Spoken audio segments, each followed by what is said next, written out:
Uh, I don't think I. Uh, Hold on.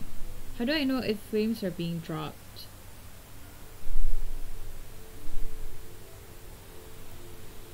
Hmm. I think I'm live. I'm not sure. Let me just check. You need to change the video resolution. How do I do that though? Hold on then.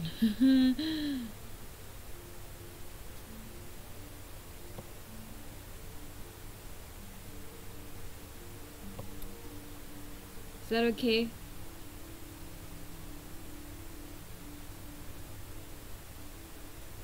I hope that's okay. Is that okay? I don't know. I don't know. The first part of my live streams are always me figuring things out. I'm so sorry. I know like I should see the resolution is 1 to 8070. Don't know if this is okay. Hey guys, let me know in the chat. It should be like, I don't know where you're watching, but if it's on the desktop, then it should be the next to you. If it's on your PC, next to you, or below. If it's on your phone, then it's on the PC. Sorry, it's down. It's like, if this is your screen, then this is where it is. Okay. So I think it's okay, but video output is slow. So you will experience buffering as long as it doesn't stop. But so far it's okay. My CPU is not that bad. I don't know. I think it's fine. Nothing is being dropped. Because the last time when the stream cut off, it was like 100% drop, and this one is like not, so I hope it's fine. Woo!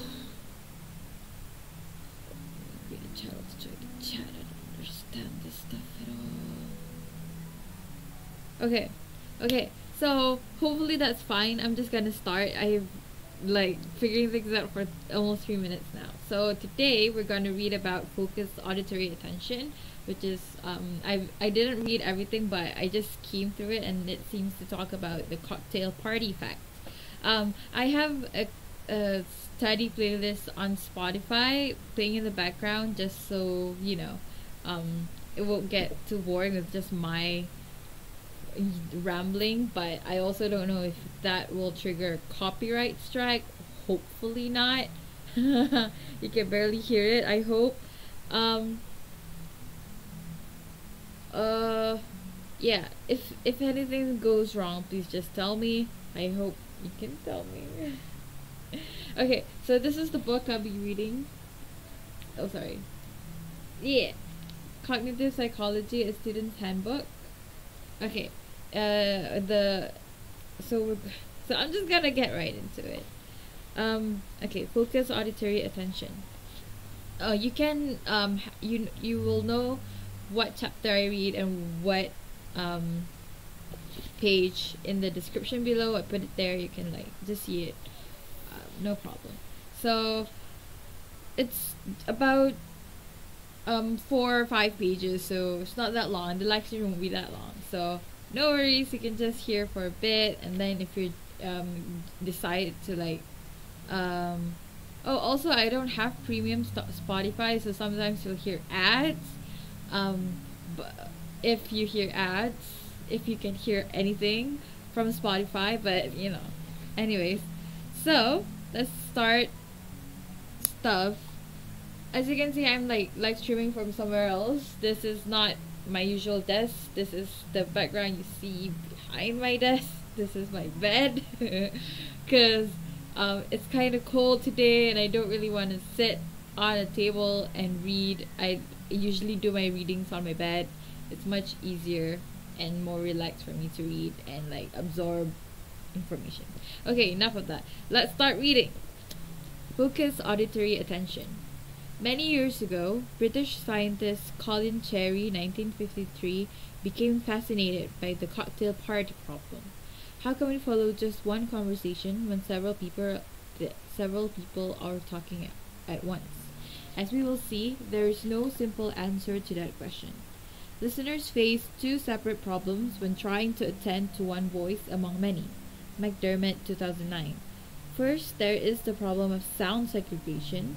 From the mixture of sounds reaching his or her ear, the listener has to decide which sounds belong together and which do not. Second, after segregation has been achieved, the listener must direct attention to the sound source of interest and ignore others. Some indications of the complexities of sound segregation is provided by attempts to develop machine-based speech programs. Hold on, let me just see if video upload. Really hope it's fine. I don't know if it will be fine. Okay, anyways. Some indication of the complexities of sound segregation is provided by attempts to develop machine-based speech recognition programs. Such programs perform almost perfectly when there is a single speaker in a quiet environment.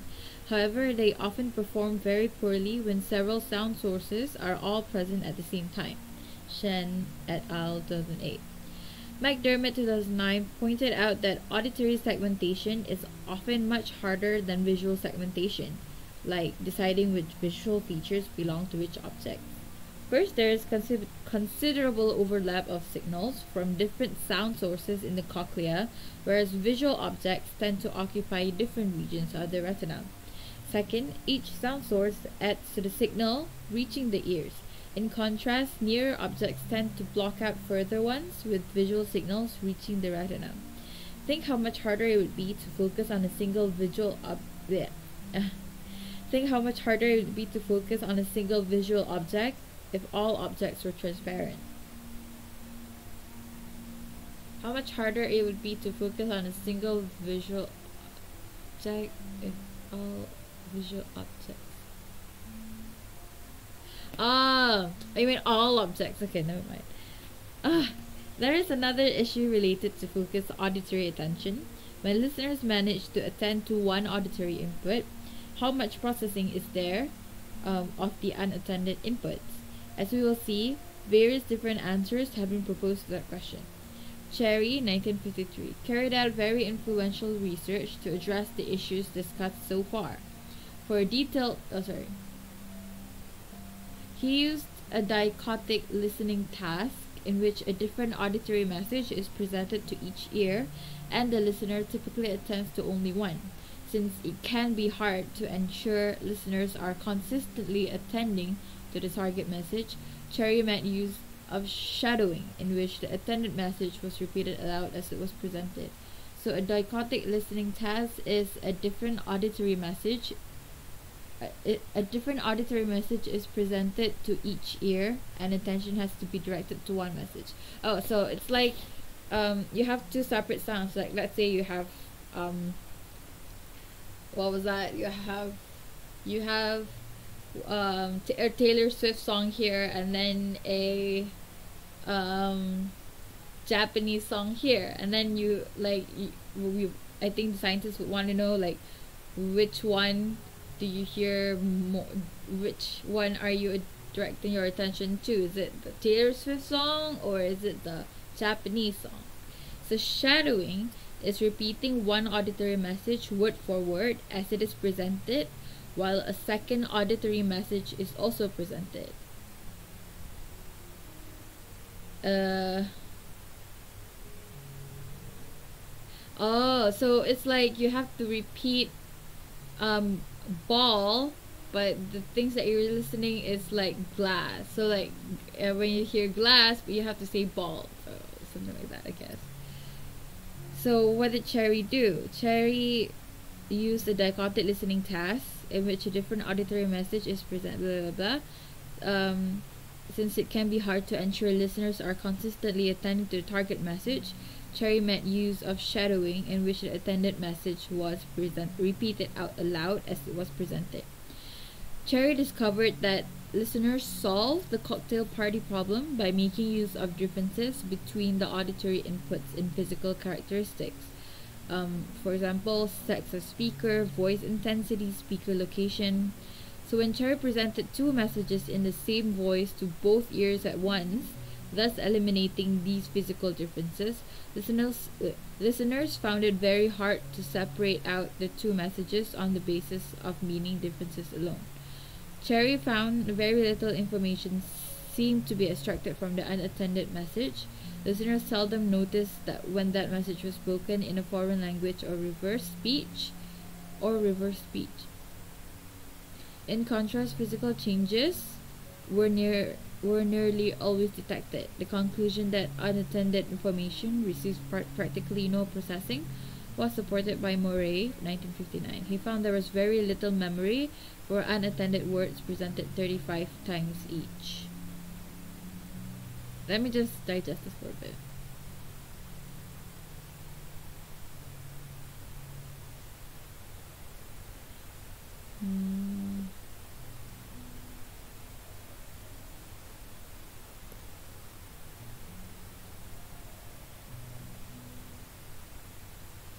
To get it. Oh, hold on.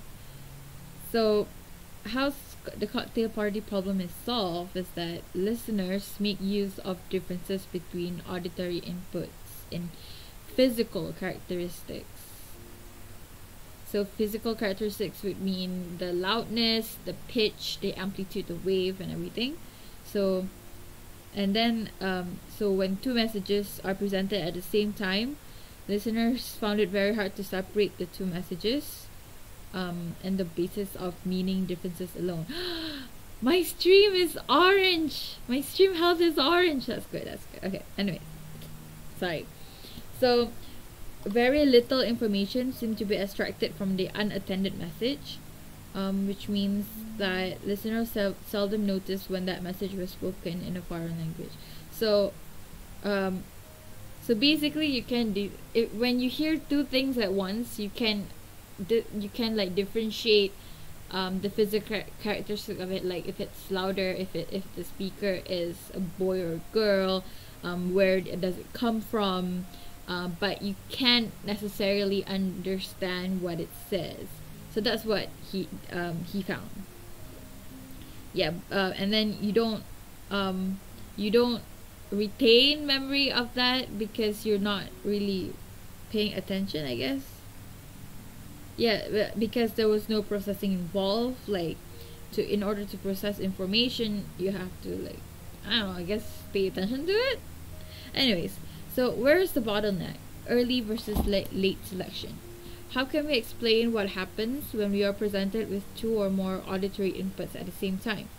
Many psychologists argued that we have a processing bottleneck. Just as a bottleneck in the road, where it is especially narrow, can cause traffic congestion, so does a bottleneck in the processing system can seriously limit our ability to process two or more simultaneous inputs.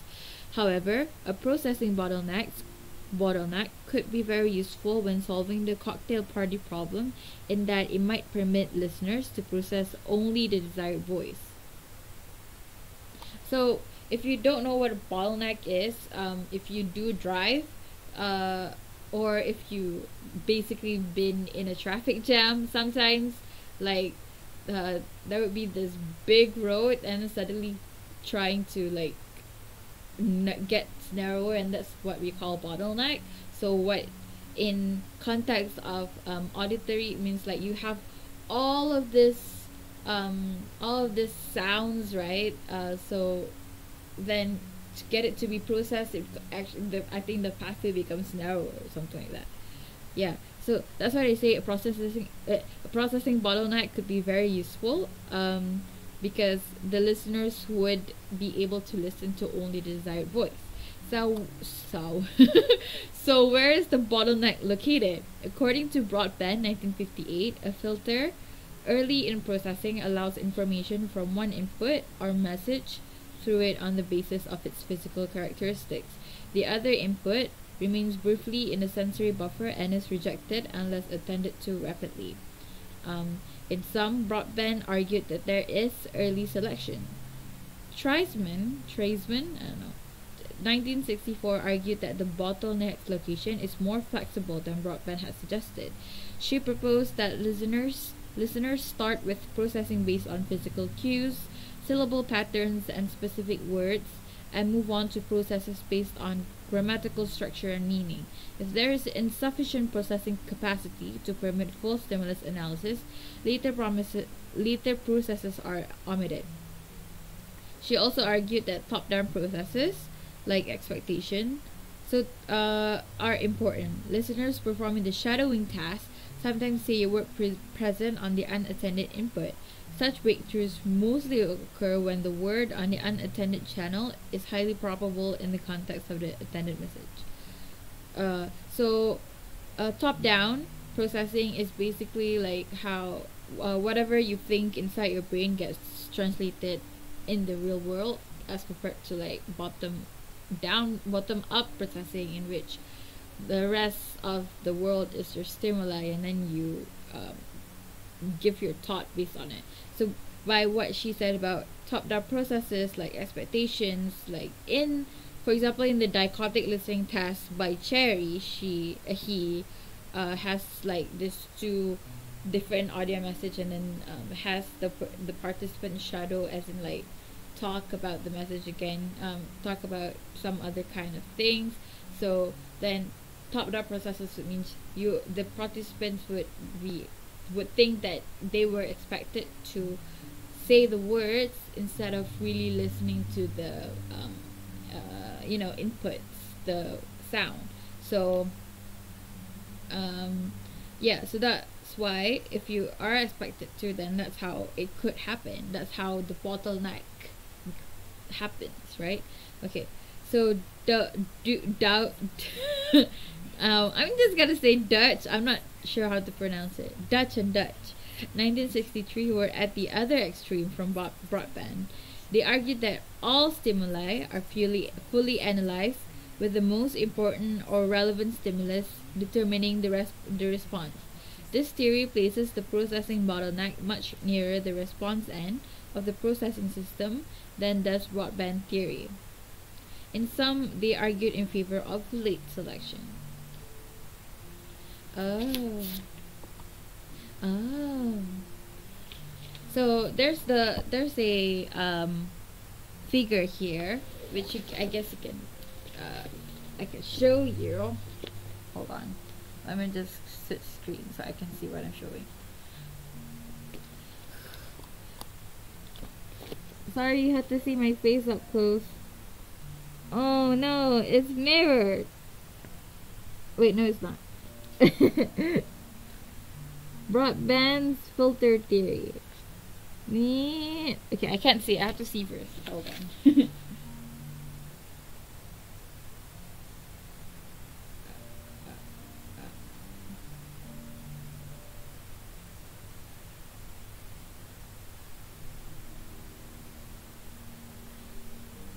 Yeah, I don't understand this, so never mind. I don't really know. They didn't really explain what late selection is. I understand what early selection is. Early selection means like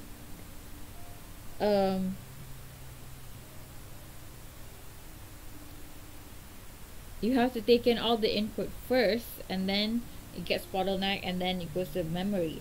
But then late selection means all the input comes in fully analyzed, which means the processing happens before it comes to memory, I guess, because in this one, the end product is always the short-term memory. So it's always like like which one is done first and stuff like that, I guess. Anyways, findings: unattended input. Broadband's approach suggests that there should be little or no processing of unattended auditory messages. In contrast, Treisman's approach suggests the amount of processing of unattended auditory messages is flexible, and Dutch's approach implies reasonably thorough processing of such messages. As we will see, the evidence suggests there is some processing of unattended messages, but less than with attended ones. Well, obviously. That's obvious. Treisman and Riley, 1969, asked listeners to shadow one of two auditory messages. They stopped shadowing and tapped when they detected a target in either message. Many more target words were detected on the shadowed message.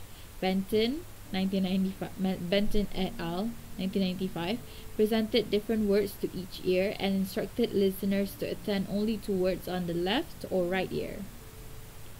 Okay, this is like the dichotic listening test. There were two main findings. First, there was evidence that the unattended words had received some semantic processing. Second, the extent of semantic processing was less for unattended than for attended words. Okay, processing of words on the unattended message is often enhanced if they have special significance for the listener.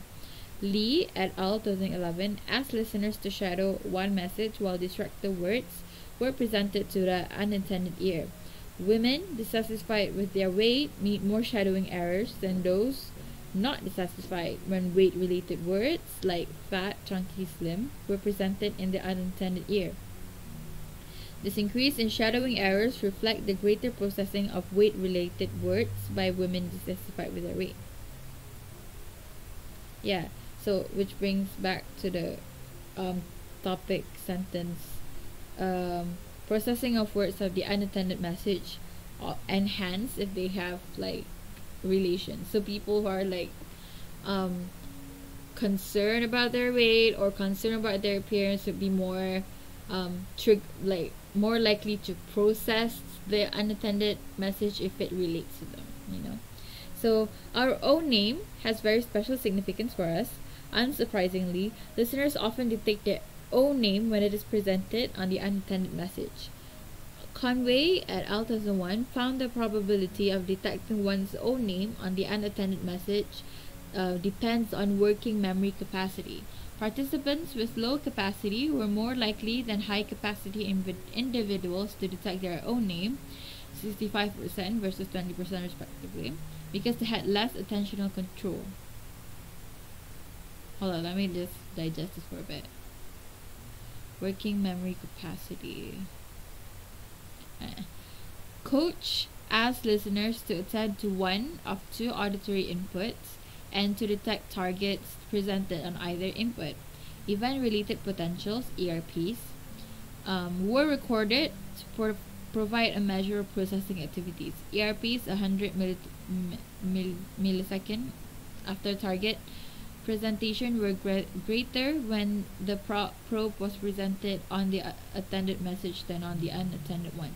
This suggests that there was more processing of the attended than the unattended targets. Similar findings have been reported in several earlier studies. Hold on, what finding? One of two auditory inputs. I don't know. It is often hard to interpret greater brain activation for attended than unattended auditory stimuli. It may reflect enhanced processing for attended stimuli and or suppressed or inhibited processing for unattended stimuli. Horton et al. 2013 investigated this issue. Listeners heard separate speech messages presented to each ear with instructions to attend to the left or right ear. There was greater brain activity associated with the attended message in several brain areas, especially the case around 90 milliseconds after stimulus presentation. Of most importance, this difference occurred because there was enhancement of the attended message combined with the suppression of the unattended message. What?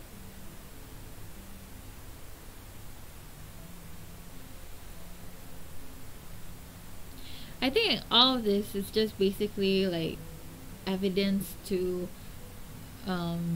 unattended things are processed, but not so much as attended things are. Yeah, so basically unattended are like things that you don't really pay attention to, and attended is things you pay attention to. Okay, just in case, just so we're on the same page. Anyway, findings: cocktail party problem. It has proved very difficult to devise automatic speech recognition system that can accurately separate out one voice from several speaking at the same time. Shen 2008. How do humans manage to do this and so solve the cocktail party problem? In general terms, there are bottom-up factors and top-down factors. As we have seen, Cherry 1953 found physical differences were used very efficiently to attend to one voice out of two. However, when there are several voices speaking at the same time, the listener's task becomes much more difficult. Shamma 2011 pointed out that the sound features of a given source will typically all be present when it is active and absent when it is silent. They refer to this tendency as temporal coherence. If listeners can identify at least one distinctive feature of the target voice, they can distinguish its other sound features via temporal coherence. There's no keywords for this. I don't know what temporal coherence is. If there are many cases in which temporal coherence and other bottom-up cues are insufficient to produce sound segregation. In such cases, top-down processes can be used. The likely importance of top-down processes is indicated by the existence of extensive descending pathways from the auditory cortex to brain areas involved in early auditory processing. Robinson and McL, Pine 2009.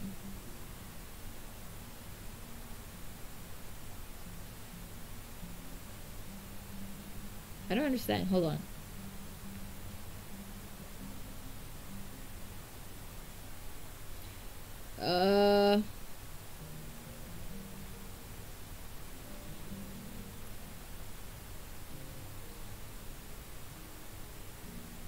Anyways, I'll make sense of this later.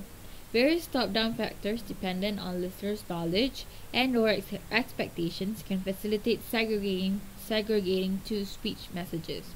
For example, it is easier to perceive a target message accurately if its words form sentences rather than consisting of random sequences of words. Mike Dermott 2009. Familiarity with the target voice is also important. Accuracy of perceiving what one speaker is saying in the context of several other voices is much higher if listeners have previously listened to the speaker's voice in isolation. Yeah. So if you're familiar with the voice, you're more likely to remember to like hear what he or her is saying, in the context of like, cocktail party. Okay, we're on the last page, so don't worry, we're about to end soon. So, Marozo et al. 2010 considered the effects of top-down factors on the ability to follow a melody in the presence of irrelevant notes. Musicians perform better than non-musicians, showing the influence of expertise and knowledge on sound segregation. Morozo et al. Increased or decreased the amount of sound overlap between the target melody and the other sounds over time. It was easier to follow the melody in the increasing overlap condition, because this condition allowed the listeners to identify the melody early on. Mascarani and Chang, 2012, studied participants with implanted multi-electrode arrays permitting direct recording of activity within auditory cortex. The participants listened to two different messages, one in a male voice, one in a female voice, presented to the same ear with instructions to attend to only one. The responses within auditory cortex revealed the salient spectral, based on sound frequencies, and temporal features of the attended speaker as if subjects were listening to that speaker alone. So I guess they did like a brain study, and they want to see how it works when it's presented with two inputs, but you are only allowed to like attend to one person. So the brain structure would be just as if you're listening to just one speaker instead of like two. So if a person don't pay attention to you, most likely they're not actually listening to what you say. They can hear it, but it's not being processed in their brain. So yeah, so don't like next time you're in like a what was it? Next time you're in like an argument and you say stuff like, but I already said that, and like, why? No, you didn't. It's because that person wasn't listening to you. That's just the facts, man. Just wasn't. Anyway, Gollum B at Altus 13 pointed out that people at actual cocktail parties can potentially use visual information to follow what a given speaker is saying.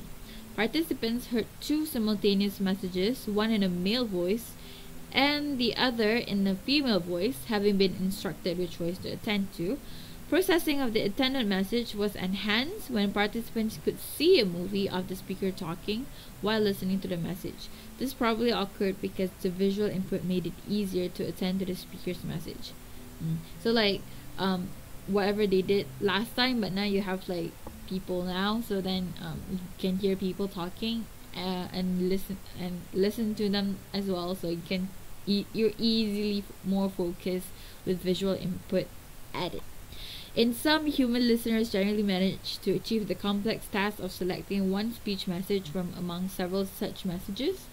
Various bottom-up and top-down processes are involved. Much of what happens within the auditory system is a winner-takes-all situation in which the processing of one auditory input suppresses the brain activity of all other inputs. Kurt at Al 2008. Oh, so this is like the figure ground segregation, but with audio. Okay, that's cool. I think oh no, I closed it. It was kind of a pain to search for that.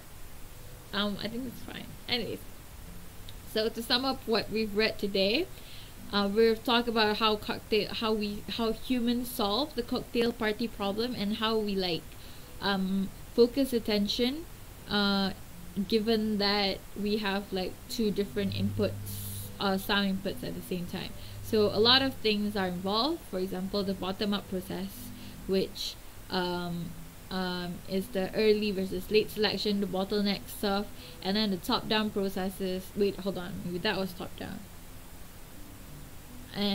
I'll think about it later, or you can just like go back and look at it. and then like while you don't remember that you've heard it, even if your brain has processed something that you weren't paying attention to, you still probably won't remember it. And you also have you also have a higher tendency to listen when something is like off relation to you. For example, words that trigger you, and also your own name. And also it's easier to like focus on someone's voice if you spoke to them beforehand in a non-crowded situation. So and then there's other stuff about how your brain works. There's not much, but yeah. So I think I did talk about the figure ground segregation in one of my videos. I'm not sure. I definitely wrote about it in my essay, which I can't let you read, but I think it was damn good. So figure ground segregation is like in an optical illusion. You can just look at one of the thumbnails in my video, so you don't have to watch it. Like there would be you can see either two faces in black, or a vase in white with a black background. So and then what they're trying to study is like how you figure out how do you switch between those two, right? Like how do you see two faces and then see one face on the other. So and then this one, now I think about it, it's not really the same, but yeah. Yeah, okay, so that's about it. I'll probably come back tomorrow at 10 p.m. or earlier.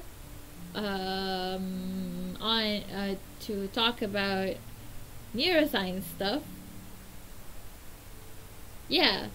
Uh, Given that I have the core reading somewhere. If I do, that'd be great. If not, then maybe I don't have any, or if I still want to prepare, then I'll probably just read off of lecture notes. But that would kind of take away the fun of actually being in the lecture, because you're like, ooh, I don't know. It's always fun learning. I like learning.